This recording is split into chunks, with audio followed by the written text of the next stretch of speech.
Welcome my dear students. चलिए हम लोग आगे चलते हैं।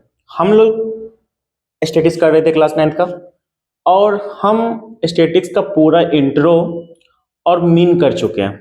मीन बेस्ड कुछ वर्ड प्रॉब्लम है, आइए उसको पहले हम देखते हैं।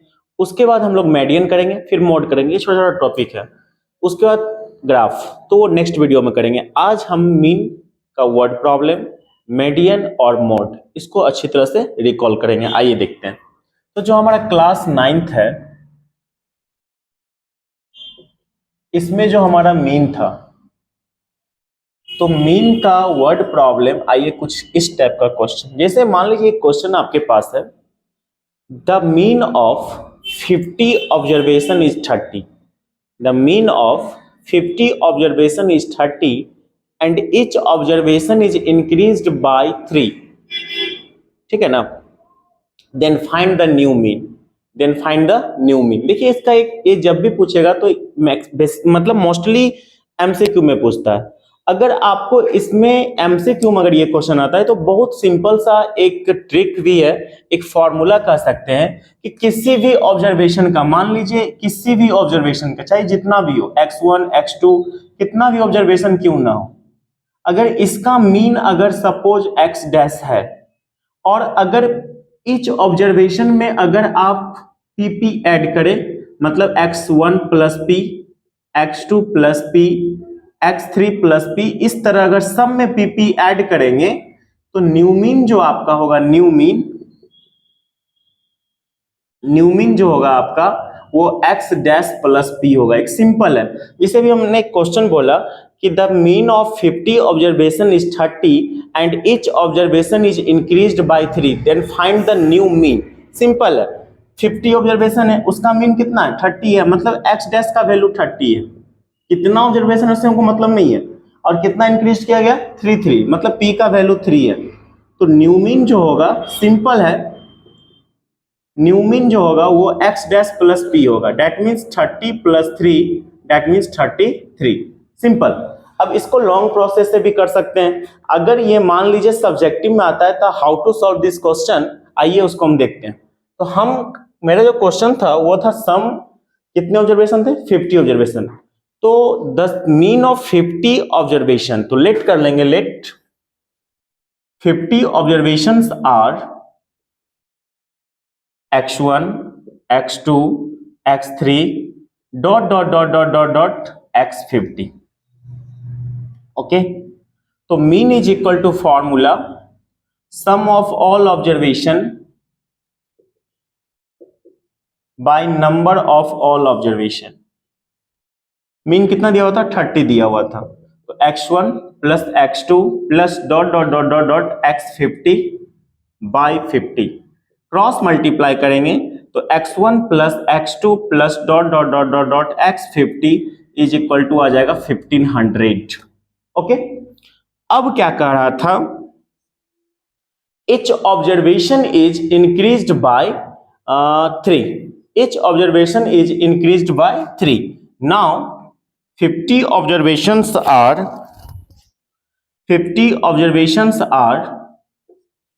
x1 plus 3, x2 plus 3 dot dot dot dot x50 plus 3। इसको इक्वेशन फर्स्ट मान लीजिए। ओके, अब देखिए कैसे बनेगा। देयरफॉर न्यू मीन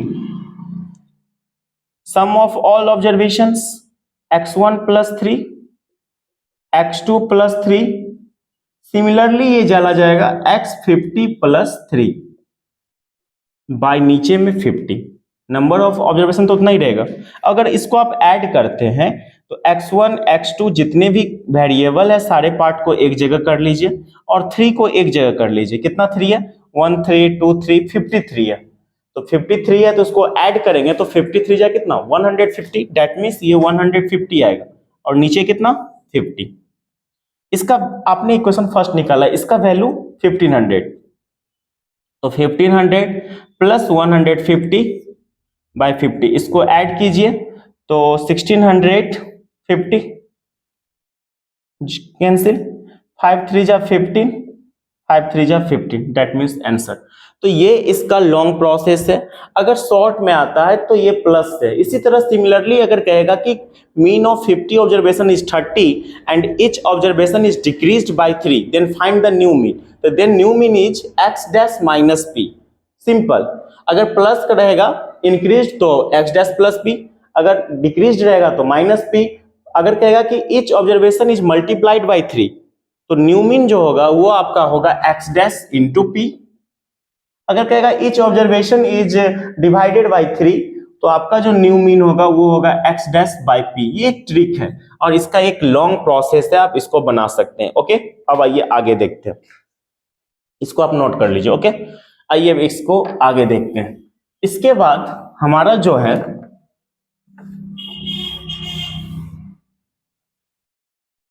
सुनिएगा, इसके बाद एक इस टाइप का क्वेश्चन वर्ड प्रॉब्लम बहुत ज्यादा इंपॉर्टेंट है और कई बार पूछा हुआ है। जैसे कि क्वेश्चन क्या है, the mean of 10 observation is 50। कोई 10 ऑब्जर्वेशन है, उसका मीन 50 है, ठीक है ना। One observation is misread as 35 to 45। मतलब क्या कि कोई 10 ऑब्जर्वेशन है, कितना ऑब्जर्वेशन है वो पता नहीं है, तो लेट कर लीजिए। 10 observations are x1 x2 x3, इस तरह जाएगा x10 तक 10 ऑब्जर्वेशन। तो कह रहा है क्या, इसका मीन जो था ना वो 50 है। सपोज इसका मीन 50 है। कह रहा है क्या, इसमें से कोई एक ऐसा ऑब्जर्वेशन है जिसका वैल्यू 35 था, लेकिन बाय मिसरीड, बाय मिस्टेक उस 35 को 45 इन पढ़ लिया गया। तो मिसरीड हो गया, 35 के जगह पे 45 पढ़ लिया। इसका मतलब है कि वो 10 ज्यादा कर लिया। तो कह रहा है कि find the correct mean, find the correct mean. यही में रहता कि 45 के जगह पे 35 पढ़ लिया गया, तो इसमें क्या करते हम, मतलब 10 कम पढ़ा है तो 10 इसमें क्या करते प्लस करते, और इस कंडीशन में क्या करेंगे 10 माइनस करेंगे। ठीक है, तो सिंपल है। आइए देखिए कैसे बनेगा। 10 ऑब्जर्वेशंस मैंने ये मान लिया, तो mean is equal to sum of all observation by number of all observation. Mean था 50, ठीक है, बाय 10, क्रॉस मल्टीप्लाई करेंगे x1 plus x2 plus dot dot dot dot dot x10 is equal to 500। ये हमारा जो कंडीशन जिसने mean जो दिया था उससे निकाले। अब इसमें थोड़ा गलती भी है। गलती क्या है कि 35 के जगह पे वो 45 पढ़ लिया था, तो 10 ज्यादा पढ़ा था, तो 10 इसमें से हम क्या कर लेंगे माइनस कर लेंगे। तो नाउ हमारा जो x1 plus x2 plus x3, ये जो हमारा x10 तक होगा वो होगा हमारा 500 माइनस 10। 10 कहां से आया, तो हम जो ज्यादा पढ़े थे 35 के जगह पे 45 पढ़े थे, मतलब 10 ज्यादा पढ़े थे, 10 कम कर दिए। यही लिखा रहता कि 45 को अगर 35 पढ़ रहे हैं तो 10 कम पढ़े थे, तो यहाँ 10 क्या करते प्लस करते। लेकिन हमारा कंडीशन ये है 35 के प्लेस पे 45 रीड किया, तो इसका मतलब 10 ज्यादा रीड किए हैं, तो 10 इसमें से माइनस कर लेंगे, दैट मीन्स 490। एक्चुअल में सम इतना ही होना चाहिए। ठीक है, तो हमारा जो न्यू मीन होगा, करेक्ट मीन या न्यू मीन, वो हो जाएगा आपका x1 x2 dot dot dot dot dot x10 by 10, that means 490 by 10 cancel हो गया, दैट मीन्स 49 आंसर। एक इस टाइप का क्वेश्चन है, आप इसको कर सकते हो। ओके, इसको नोट कर लीजिए। ओके, अब आइए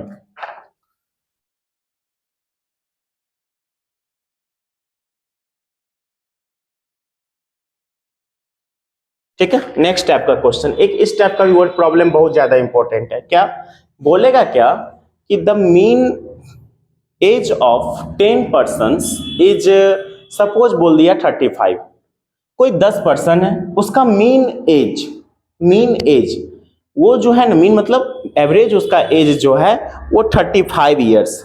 ठीक है, कह रहा है क्या, एक पर्सन को इंक्लूड किया गया, एक्सक्लूड नहीं, इंक्लूड मतलब जोड़ना, एक्सक्लूड मतलब हटाना। तो एक पर्सन को इंक्लूड कर दिया गया, तो मीन जो था ना वो 36 हो गया। कितना हो गया 36। तो find the age of included person, जो इंक्लूड किया गया उस पर्सन का एज निकालना है। बहुत सिंपल है, देखिए 10 पर्सन था, let 10 observations are x1 x2 dot dot dot dot x10।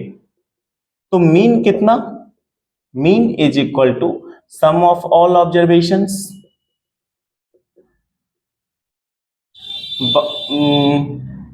और by number of observation. Mean था 35, तो ये हो गया x1 plus x2 plus dot dot dot dot x10 by 10। इससे आपका x1 plus x2 plus dot dot dot dot x10 ये निकल गया आपका 350, 350, 350। इक्वेशन क्या, फर्स्ट। अब क्या कह रहा है कि एक पर्सन को इंक्लूड किया गया, एक्सक्लूड करता तो हटा देते, तब 9 ऑब्जर्वेशन बचता। इंक्लूड किया गया है तो मतलब 10 था, अब 11 हो जाएगा। मतलब हमारा जो ऑब्जर्वेशंस हो गया अब वो 11 ऑब्जर्वेशंस हो गया। ठीक है, x1 x2 10 तो पहला ही रहा, 10 तो पहला ही था, एक बढ़ गया हमारा 11 हो गया। तो हमारा जो मीन होगा अब x1 x2 dot dot dot dot dot dot x11 by नीचे में कितना 11। ठीक है, इसमें 10 भी लिख लीजिए, ज्यादा अच्छा रहेगा। अब मीन क्या करा था, पहले मीन था 35, अब एक मीन बढ़ गया, mean is increased bye 1, that means 36। तो 36 x1 से लेके x10 का वैल्यू आपने निकाला है 350, x11 बाय नीचे 11 यहां लिख सकते हैं आप यूजिंग फर्स्ट। अब इसको मल्टीप्लाई कर लीजिए, इसको मल्टीप्लाई कीजिएगा तो x11 plus 350 is equal to 6 और 638 386, इसको इंटू कीजिएगा तो 396 हो जाएगा, 396।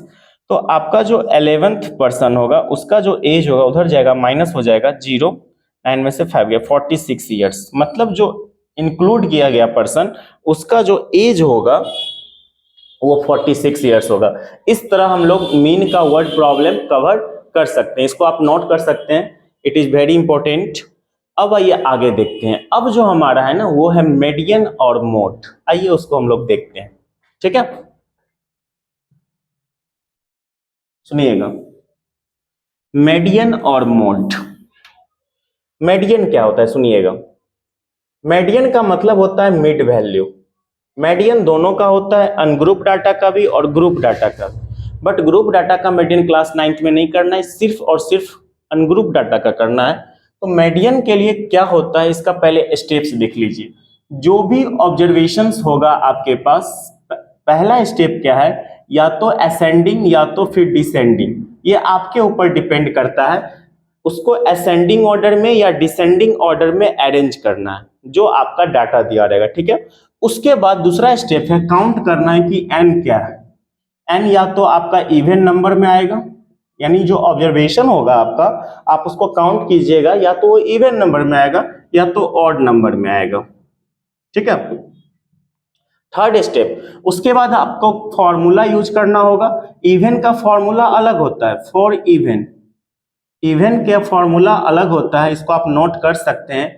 Median is equal to 1/2 n/2 plus n/2 plus 1, ये एक मीडियन का फॉर्मूला है इवन के लिए। और मोड और सॉरी और ओड के लिए फॉर्मूला जो है वो अलग है। मीडियन ओड का फॉर्मूला होता है n+1/2 टर्म, सिंपल। ये इवन का है और ये किसका है, ओड का। तो आइए क्वेश्चन देखते हैं, बड़ा सिंपल है। जैसे कि एक find median, find median data आपका दिया हुआ है 2 5 3 4 6 1, ठीक है 8, ये एक डाटा है। ठीक है, आइए इसको पहले हम लोग अरेंज करेंगे। अरेंज करेंगे सबसे पहले ascending order, ascending order, ascending order करेंगे तो सबसे पहले 1 2 3 4 5 6 और 8, यहां तक हो गया। अब देखिए इसमें कितना टर्म है, एन गिनिए, 1 2 3 4 5 6 7, 7 दैट मीन्स ऑड आया, तो ऑड का फॉर्मूला अलग है।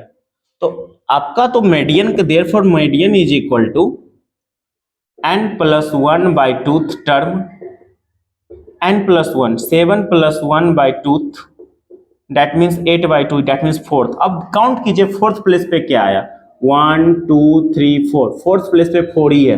कुछ भी डिजिट हो सकता है, ऐसा नहीं है कि फोर्थ प्लेस पे 4 ही होगा, एनी डिजिट हो सकता है, वो अकॉर्डिंग टू आपका जो डाटा होगा उसके अकॉर्डिंग। तो इस तरह आप उसमें मेडियन काउंट कर सकते हैं। ठीक है, अब आइए आगे। मोड, मोड सबसे आसान है। मोड का मतलब होता है मैक्सिमम फ्रीक्वेंसी, जो सबसे ज्यादा आया, कोई भी फ्रीक्वेंसी, कोई भी अनग्रुप डाटा में जो सबसे ज्यादा आया है, दैट इज कॉल्ड मोड। जैसे कि आपका 2 है, 5 है, 3 है, 4 है, 4 है, 2 है, 6 है, 4 है, इसका मोड निकालना है। तो मोड का इज इक्वल टू जो सबसे ज्यादा आया, maximum frequency of any data. देखिए 2 दो ही बार है, 4 3 टाइम्स है, दैट मीन्स मोड हो गया आपका 4, मोड इज 4। तो मोड का मतलब मैक्सिमम फ्रीक्वेंसी। अब इसमें एक सेंट्रल टेंडेंसी फॉर्मूला होता है, और वो फॉर्मूला होता है mode is equal to 3 median -2 mean. ये फॉर्मूला है मोड का, सेंट्रल टेंडेंसी।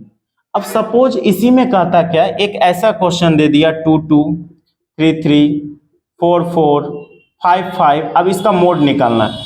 अब आपको पता ही नहीं चल रहा है कि कौन ज्यादा है, 2 भी उतना ही है, 3 भी उतना ही है, 4 भी उतना ही है, 5 भी उतना ही है, तो इसका मोड कैसे निकालेंगे? तो इस टाइप के क्वेश्चन में सबसे पहले आपको मीन निकालना होगा, मीन, फिर मेडियन निकालना होगा। जब मीन और मेडियन फाइंड हो जाएगा, तब जाके आप इस फॉर्मूला में सब्स्टिट्यूट कर दीजिए, आपका मोड फाइंड हो जाएगा। ओके, तो इस तरह आप मीन मेडियन मोड को कवर कर सकते हैं। और मीन मेडियन मोड को कवर करने के बाद इसमें बहुत सारा चीज़ है, ठीक है ना, बट अभी रिकॉल कर रहे हैं तो इतना ही चीज़ देखेंगे। जब हम लोग नेक्स्ट सेशन से करेंगे तो आप लोग 10th में आ जाइएगा। 10th में आने के बाद भी आपको पूरी जो डॉक्यूमेंट्स होता है, जो पूरा कंसेप्ट होता है, हर एक पार्ट बताया जाएगा। उसके लिए आप निश्चिंत रहिए, हम हर एक पार्ट को रिकॉल करेंगे, बताएंगे, पढ़ाएंगे पूरा थ्रू आउट, और कंप्लीटली सिलेबस को कवर करेंगे। ठीक है, आप लोग बस उसको देखते रहिएगा, क्योंकि कुछ बच्चे हमसे जुड़ पाते हैं, कुछ नहीं जुड़ पाते, क्योंकि दूर से रहते हैं, कोई कहीं से रहते हैं तो नहीं जुड़ पाते हैं। आप लोग इस वीडियो के माध्यम से जुड़ सकते हैं, बस आप लोग कंटिन्यूटी के साथ उसको देखते रहिए, फॉलो कीजिए, और आशा करेंगे कि बहुत अच्छा स्कोर करेंगे आप लोग। ठीक है ना, बस मेहनत कीजिएगा, तब मेहनत के सामने दुनिया झुकती है। ठीक है ना, कभी भी किस्मत पे मत छोड़िए कि किस्मत से कुछ नहीं मिलता है, मेहनत से ही सब कुछ मिलता है। ठीक है ना, आप मेहनत कंटिन्यू करते रहिए, आप जरूर सफल हो जाइएगा। ठीक है, और भीड़ से निकलना है, क्योंकि बहुत ज़्यादा भीड़ है। अब 10th के बाद आप आइएगा तो 10th के बाद बहुत सारा भीड़ देखने को मिलेगा, बहुत सारे बच्चे मेडिकल, बहुत सारे बच्चे इंजीनियरिंग, तो जेई नीट, इस समय बहुत ज़्यादा भीड़ होगा। तो भीड़ से निकलना है तो इसके लिए कुछ एक्स्ट्रा करना होगा। कंप्लीटली आप एनसीईआरटी पे डिपेंड रहते हो, ठीक है, it is very good book, कोई डाउट नहीं है, उससे अच्छा कोई बुक नहीं है। लेकिन उस बुक को बना के, ऐसा नहीं है कि आप कोई भी नहीं कर सकते हैं, किसी भी बुक को हैंडल कर सकते हैं, किसी भी साइड बुक को बना सकते हैं, आरएस आरटी कुछ भी कर सकते हैं, लेकिन आपकी टाइमिंग मैनेज नहीं होगी। क्योंकि होगा क्या कि अगर आप एनसीईआरटी पर कंप्लीटली फोकस करते हैं तो आप उतना ही क्वेश्चन को देखेंगे। अब ऐसा नहीं कि आपको आरटी का क्वेश्चन सामने मिल जाए तो नहीं बनेगा, बना देंगे, लेकिन यही होगा कि थोड़ा टाइम लगेगा। और यहाँ अब तो वही चीज़ है, अब तो टाइमिंग ही मैनेज करना है। तो टाइमिंग मैनेज करने के लिए आपको साइड बुक कंपलसरी है, बनाना ही पड़ेगा, क्योंकि टाइमिंग मैनेज नहीं कीजिएगा तो आप कितना भी तेज क्यों नहीं हो, कितना भी मेरिटेरियस क्यों नहीं हो, उससे कोई फर्क नहीं पड़ता है, आप नीचे आ जाइएगा। ठीक है, क्योंकि जो सालों भर बच्चा क्या करता है ये मायने नहीं रखता है, मायने ये रखता है कि आप 3 घंटे में एग्जामिनेशन हॉल में क्या किए। ठीक है ना, तो इसलिए जरूरी है आपको साइड बुक करना, भीड़ से थोड़ा निकलना, नहीं तो आप दब जाइएगा, भीड़ में रह जाइएगा। It is the very good book, और इससे अच्छा कोई बुक नहीं, ये मैं भी मानता हूँ। बट आप अगर कुछ कम्पिटिटिव लेवल में आ रहे हैं, एकेडमिक लेवल को छोड़ के, तो थोड़ा साइड करके चलिए, ताकि आपको जो क्वेश्चन सामने में मिलता हो तो लगे कि हाँ ये हम देखे हुए हैं, हम किए हुए हैं, हमसे हो जाएगा, बस कलम उठाए तुरंत कर दिए। अगर आप नहीं देखे रहिएगा क्वेश्चन और सामने में कुछ अनजान क्वेश्चन मिल जाता है तो आपको थोड़ी टाइम लगेगा, थोड़ा परेशानी होगा, सोचिएगा, टाइम लगेगा। ऐसा नहीं है कि बनेगा नहीं, बना दीजिएगा, लेकिन हो सकता है कि कोई बच्चा उस क्वेश्चन को 5 मिनट्स में कर रहा है, आपको 15 मिनट्स लग रहा है। तो ये टाइमिंग का कवर करने के लिए आप साइड बुक,